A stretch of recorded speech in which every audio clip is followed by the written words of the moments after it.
सो हम शुरू कर रहे हैं chapter 2 of standard 12th commercial correspondence. Chapter second is correspondence with government department, public service and local organisation. अब ये जो डिपार्टमेंट्स है, गवर्नमेंट डिपार्टमेंट है, पब्लिक सर्विस यूटिलिटीज़ है, लोकल ऑर्गेनाइजेशन है, इन सब के साथ हमें डेली बेसिस पे वो हमारे कोई ना कोई ज़रूरतें पूरी करती है। फॉर एग्ज़ाम्पल आप पढ़ाई कर रहे हैं तो आपका 12th स्टैंडर्ड का एडमिट कार्ड है, आपके 12th स्टैंडर्ड के एग्ज़ाम का शेड्यूल है, ये सब कौन रिलीज़ करेगा? ये सब एजुकेशन डिपार्टमेंट रिलीज़ करेगा, जो कि गवर्नमेंट डिपार्टमेंट है। आप अभी घर के अंदर बैठ के पढ़ाई कर रहे होगे तो आपके घर पे जो इलेक्ट्रिसिटी है वो आपको कौन प्रोवाइड कर रहा है? वो एक गवर्नमेंट कंपनी प्रोवाइड कर रही है, जो कि हमारे गुजरात में जैसे PGVCL, DGVCL, UGVCL, ये सब है कंपनी, लेकिन it is owned by government. तो ये लोकल ऑर्गेनाइजेशन में आता है या फिर गवर्नमेंट कंपनी के डेफिनेशन में आता है। सिमिलरली आपके घर पे जो गैस पाइपलाइन यूज़ होता है खाना बनाने के लिए, वो मोस्ट ऑफ द एरियाज़ में गुजरात गैस प्रोवाइड कर रही है, which is again a government company. आप घर से बाहर निकलेंगे तो जो रोड निकलती है आपके घर के बाहर से, वो किसने बनाया है? रोड एंड बिल्डिंग डिपार्टमेंट ने बनाया है। अगर आगे कोई गटर है या फिर कोई लीकेज है तो आप किससे कंप्लेन करेंगे? आप म्यूनसिपालिटी या म्यूनसिपल कॉरपोरेशन से कंप्लेन करेंगे, जो कि गवर्नमेंट डिपार्टमेंट है। तो इस तरीके से सभी इंडिविजुअल के डेली के काम में भी गवर्नमेंट डिपार्टमेंट का, लोकल ऑर्गेनाइजेशन का बहुत ज़्यादा इम्पैक्ट होता है। सिमिलरली जो बिजनेसेस है उनको भी, वो भी तो रोड यूज़ करते हैं, उनको भी कभी पार्सल लेना है, पार्सल देना है, कोई पार्सल खो गया तो वो पोस्टल डिपार्टमेंट में कंप्लेन करेंगे। अगर रेलवे से पार्सल आ रहा है तो रेलवे में कंप्लेन करेंगे। इसके अलावा टैक्सेस जब भरने होते हैं तो इनकम टैक्स डिपार्टमेंट रहता है, GST डिपार्टमेंट रहता है। अगर इंपोर्ट एक्सपोर्ट कर रहे हैं तो कस्टम्स डिपार्टमेंट रहता है। इन सब के साथ भी बिजनेसेस को इंटरेक्शन करते रहना पड़ता है। So what we are seeing is business houses frequently correspond with government department, public utility service and local institution. Such correspondence should be addressed to the appropriate authority and should follow the procedure. तो पहली चीज़ आपको पता होना चाहिए कि appropriate authority क्या है। अगर मेरा पार्सल खो गया है, अगर पोस्टल डिपार्टमेंट ने मेरा पार्सल खोया है, तो मैं रेलवे डिपार्टमेंट को जाके कंप्लेन नहीं कर सकती हूँ, या फिर मैं म्यूनसिपालिटी को जाके कंप्लेन नहीं कर सकती हूँ।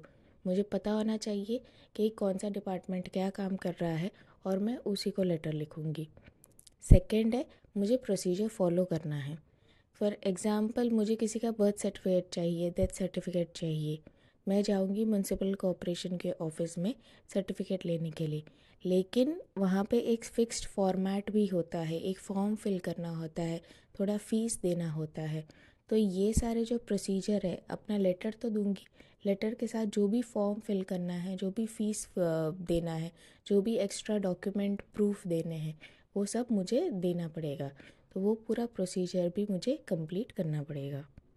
ये प्रोसीजर कंप्लीट करना क्यों ज़रूरी है? To get prompt service and facility. अगर आप डॉक्यूमेंट्स नहीं देंगे, आप उसको फ़ीस नहीं देंगे, वो आपका लेटर एंटरटेन नहीं करेंगे, वो आपको लेटर रिटर्न कर देंगे और फिर आपका जो टाइम है वो ज़्यादा इंक्रीज़ हो जाएगा। ये इन जो करस्पॉन्डेंस को 3 टाइप में डिवाइड किया हुआ है।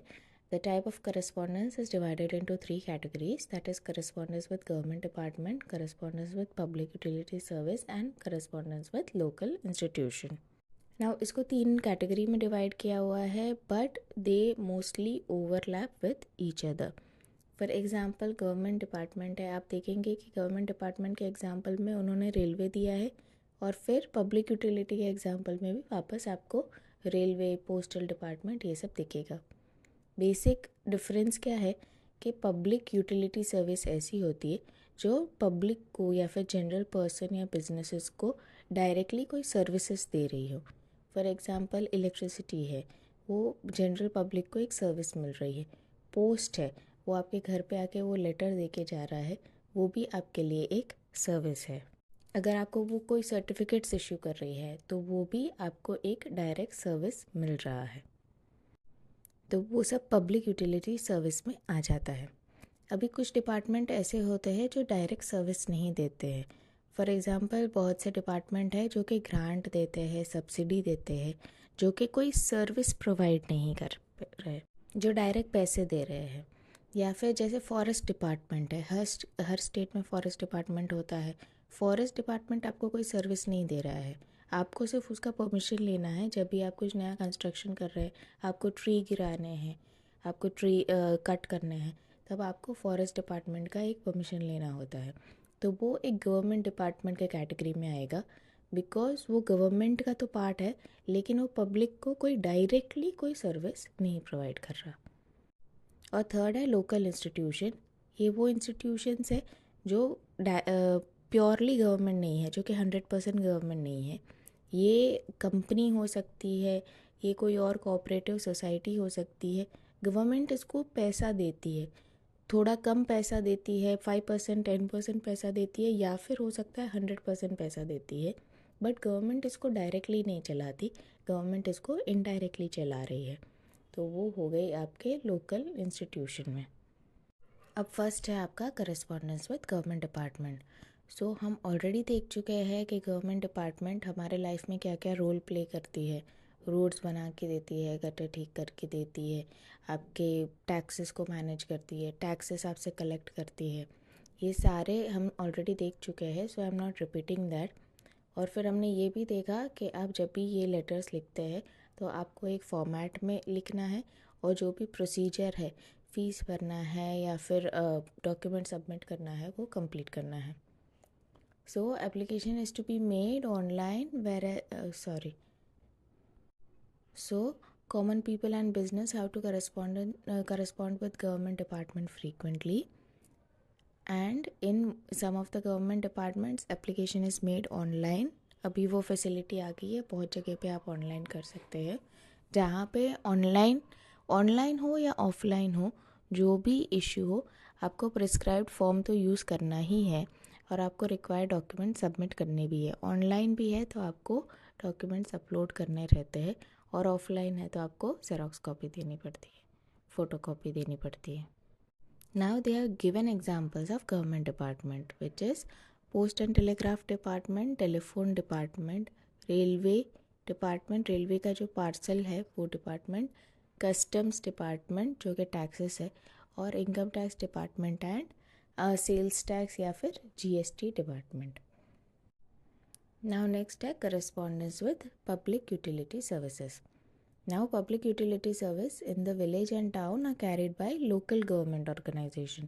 Local government organization मतलब आपका जो ग्राम पंचायत कह लीजिए, म्यूनसिपालिटी, म्यूनसिपल कॉरपोरेशन कह लीजिए, वो सब लोकल गवर्नमेंट ऑर्गेनाइजेशन में आएगा। In addition to this, government, semi-government department, corporation organization also provide these types of services. तो बेसिकली पब्लिक यूटिलिटी सर्विस कौन कौन लोग प्रोवाइड कर रहे हैं? मल्टीपल लोग प्रोवाइड कर रहे हैं। लोकल गवर्नमेंट प्रोवाइड करवा रही है, जो स्टेट गवर्नमेंट है वो प्रोवाइड करवा रही है, कॉरपोरेशन प्रोवाइड करवा रही है, और दूसरे भी कंपनीज और कोऑपरेटिव सोसाइटीज़ भी प्रोवाइड करवा रही है। अब इसमें जो इंस्टीट्यूट हम गवर्नमेंट या सेमी गवर्नमेंट कह रहे हैं, उनके केस में ये होता है कि उन्हें फाइनेंशियल ग्रांट मिलता है, उनको पैसे मिलते हैं। हो सकता है उनके जो एक्सपेंसेस है उनका 10% मिलता हो, 50% मिलता हो, 100% मिलता हो। वो इंस्टीट्यूट पे डिपेंड करता है, वो गवर्नमेंट पे डिपेंड करता है। बट ये बिकॉज उनको पैसे मिलते हैं, इसीलिए उनको सेमी गवर्नमेंट डिपार्टमेंट में या गवर्नमेंट ओन्ड इंस्टीट्यूशन में इंक्लूड किया जाता है। और इसके वजह से उनको जो पैसे रिसीव हो रहे हैं उसके वजह से उनको गवर्नमेंट के सारे रूल्स एंड रेगुलेशन भी फॉलो करने पड़ते हैं। So these institutions receive financial grant from central government or state government, and they function as per government rules and regulation. Now what are the examples of these utilities? Post and Telegram, जो कि हमने देखा था government department में included था, railway भी government department में include था। ये सर्विस कौन सा प्रोवाइड करते हैं? पोस्ट और रेलवे दोनों पार्सल सर्विस और लेटर सर्विस ये सब प्रोवाइड करते हैं। ड्रेनेज फैसिलिटी, पब्लिक हेल्थ में मतलब जो आपके हॉस्पिटल्स रहते हैं, क्लिनिक्स रहते हैं, वो सब पब्लिक हेल्थ में आएंगे। रोड एंड बिल्डिंग, वो बिकॉज आपको रोड प्रोवाइड करके दे रहा है, वो एक यूटिलिटी है। लोकल एंड स्टेट ट्रांसपोर्टेशन, जो बसेस चल रही है वो एक यूटिलिटी है। पुलिस एंड होम गार्ड्स वो जो सिक्योरिटी प्रोवाइड कर रही है वो सर्विस है। इलेक्ट्रिसिटी डिपार्टमेंट जो इलेक्ट्रिसिटी आपको प्रोवाइड कर रही है। वाटर सप्लाई जो आपके घर पे पानी सप्लाई कर रही है। नाउ नेक्स्ट है correspondence with local organisation. Local institution या local organisation are also known as institution of local government. Now local organisation क्या करते हैं? They are non government social organisation. इसमें 100% गवर्नमेंट का रोल नहीं होता है। So they are non government social organisation. Social word हम इसलिए लिख रहे बिकॉज बहुत से केस में उनका 100% मोटिव नहीं, 100% प्रॉफिट का मोटिव नहीं है। वो कई बार फ्री सर्विस प्रोवाइड करती है या फिर सस्ते में आपको सर्विस प्रोवाइड करती है। So local organization include non-government social organization, private group, cooperative society providing free service or subsidized rate. So जो लोकल गवर्नमेंट ऑर्गेनाइजेशन है इसमें ग्राम पंचायत है, डिस्ट्रिक्ट पंचायत है, म्यूनसिपालिटी, म्यूनसिपल कॉरपोरेशन, ये सब भी इंक्लूड होते हैं। नाउ आप लोकल गवर्नमेंट इंस्टीट्यूशन के साथ क्यों करस्पॉन्डेंस करने वाले हैं? पहली चीज़ पब्लिक यूटिलिटी सर्विस लेने के लिए, ऑब्टेन करने के लिए। नेक्स्ट है कोई भी कंप्लेन करने के लिए, और कोई पब्लिक इंटरेस्ट की कोई बात है उस पर अटेंशन ड्रॉ करने के लिए। फॉर एग्ज़ाम्पल आपके सिटी में कोई पार्क नहीं है सपोज़, या फिर सिर्फ एक ही पार्क है और सिटी काफ़ी बड़ा है और बच्चों को खेलने के लिए कोई जगह नहीं है, तो ये एक पब्लिक इंटरेस्ट वाला मैटर है। तो म्यूनसिपल कॉरपोरेशन या म्यूनसिपालिटी है उसको आप रिक्वेस्ट लेटर लिख सकते हैं कि मेरे सिटी में सिर्फ एक ही पार्क है, आप अरेंज कीजिए कि एक दूसरा पार्क भी हो ताकि बच्चों को एक अच्छी जगह मिल सके, खेलने के लिए एक सेफ जगह मिल सके। नेक्स्ट है to make suggestion regarding procedure of the concern department. अगर कोई इशू है किसी डिपार्टमेंट के प्रोसीजर में, फॉर एग्ज़ाम्पल वो लोग डॉक्यूमेंट्स जो कलेक्ट कर रहे हैं, जैसे स्टार्टिंग में ऐसा हुआ था जब आधार कार्ड इंट्रोड्यूस हुआ था तो बहुत से डिपार्टमेंट थे जो आधार कार्ड को एज अ प्रूफ एक्सेप्ट नहीं कर रहे थे, तो लेकिन बाकी सारी चीज़ें एज अ प्रूफ एक्सेप्ट कर रहे थे। तो ये केस में आपको ये कंप्लेंट है कि भाई मेरे पास आधार कार्ड है, आप इसको एक्सेप्ट क्यों नहीं कर रहे हो, तो आप एक लेटर लिख के ये सजेशन दे सकते हो कि आप अपना प्रोसीजर चेंज कीजिए, आप अपना लिस्ट ऑफ डॉक्यूमेंट्स है उसको अपडेट कीजिए, तो बेटर रहेगा। नेक्स्ट है to obtain different types of document. Government जो है वो हमें बर्थ सर्टिफिकेट देती है, डेथ सर्टिफिकेट देती है। इसके अलावा जो कास्ट सर्टिफिकेट है कि हम इस पर्टिकुलर कास्ट को बिलोंग करते हैं, वो सारे कास्ट सर्टिफिकेट देती है। डोमिसाइल सर्टिफिकेट देती है। डोमिसाइल सर्टिफिकेट में ये एक प्रूफ होता है कि हाँ मैं पिछले 10 साल से या फिर मैं अपना पूरा लाइफ इसी सिटी में रहा हूँ और मैं इसी सिटी का रेसिडेंट, एक XYZ सिटी का रेसिडेंट हूँ, वो है डोमिसाइल सर्टिफिकेट। तो ऐसे बहुत सारे सर्टिफिकेट्स हैं जो गवर्नमेंट हमको देती है और वो चीज़ें लेने के लिए भी हम लेटर लिख सकते हैं।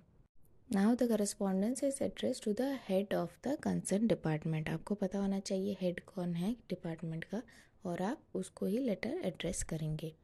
Required documents are to be enclosed. जो भी डॉक्यूमेंट्स की ज़रूरत है, जो भी प्रूफ की ज़रूरत है, उन सब की फ़ोटोकॉपी आपको लेटर के साथ लगानी है। Prescribe forms are to be filled. अगर जो डिपार्टमेंट है उसका कोई एक फॉर्मेट है या फिर एक फॉर्म है तो आपको लेटर के साथ फॉर्म भी लगाना है, लेटर के साथ एप्लीकेशन फॉर्म भी लगाना है और इनक्लोज करना है उसको। Prescribe forms are to be filled और application is to be made and application fee is also to be paid. अगर एप्लीकेशन फ़ी भरना है तो आप कैश लेटर के साथ आपको एप्लीकेशन फ़ी कैश काउंटर पे देना है, या फिर अगर उसमें ऐसा प्रोसीजर है कि आपको चेक के थ्रू एप्लीकेशन फ़ी भरना है तो आपको चेक भी लेटर के साथ अटैच करना होगा। Photocopy of the letter submitted to an institution is very essential and should be preserved by the applicant. तो ये आपके प्रैक्टिकल लाइफ में ये वाला पॉइंट बहुत काम आएगा। आप जब भी किसी भी इंस्टीट्यूशन को कोई भी लेटर लिखते हैं, कोई भी कंप्लेन लेटर लिखते हैं, उसका एक फ़ोटोकॉपी हमेशा आपके पास होना चाहिए। फर्दर आपने अगर उस लेटर को पोस्ट किया हुआ है इंस्टीट्यूशन तक पहुंचाने के लिए, या फिर आप खुद इंस्टीट्यूशन में गए थे तो आपको एक रिसीविंग लेना पड़ेगा, मतलब जो भी पर्सन वो लेटर को रिसीव कर रहा है उसका साइन आपके खुद के लेटर के फ़ोटोकॉपी में लीजिए। आपके पास लेटर की जो कॉपी है उसमें जो पर्सन रिसीव कर रहा है उसका भी एक साइन लीजिए, which will work as proof, which will work as evidence in the future कि हाँ आपने इस तारीख को एक लेटर सबमिट किया था। बिकॉज क्या होता है ना, ये इंस्टीट्यूशन में बहुत ज़्यादा लेटर्स आते हैं, बहुत ज़्यादा करस्पॉन्डेंस होता है। आप अगर आपके लेटर को अगर जवाब नहीं मिला, आपके कंप्लेंट का जवाब नहीं मिला, आप 2 महीने बाद जाके किसी डिपार्टमेंट को बोलेंगे ना, कोई भी डिपार्टमेंट हो, आप उसको जाके जब बोलोगे कि भाई मैंने 2 महीने पहले लेटर भेजा था, मुझे जवाब नहीं मिला, वो सब उसका पहला क्वेश्चन यही रहेगा, कौन सा लेटर, हमें पता ही नहीं है कि कौन सा लेटर है। इसमें सामने वाले की 100% गलती नहीं है, प्रॉब्लम यह है कि उसके पास बहुत ज़्यादा लेटर्स आता है। तो उसको ये सारी चीज़ें इतना, आप उसको जाके तुरंत बोलोगे 2 महीने पहले मैंने लेटर भेजा था, तो उसको ध्यान नहीं आएगा कि भाई 2 महीने पहले तो मेरे पास 1000 लेटर आया था, उसमें से तुम्हारा लेटर कौन सा है मुझे क्या पता। तो आप जब उसको वो एक ज़ेरॉक्स कॉपी दोगे, आपकी खुद की फ़ोटो कॉपी उसे दिखाओगे, तो उसको तुरंत से ध्यान आ जाएगा और फिर वो आपको जवाब दे पाएगा। तो हमेशा फ़ोटो कॉपी रखना है। तो ये चैप्टर तो कंप्लीट हो गया। अभी नेक्स्ट सेशन में हम लेटर राइटिंग का फॉर्मेट देखेंगे, लेटर राइटिंग के एग्जांपल्स देखेंगे।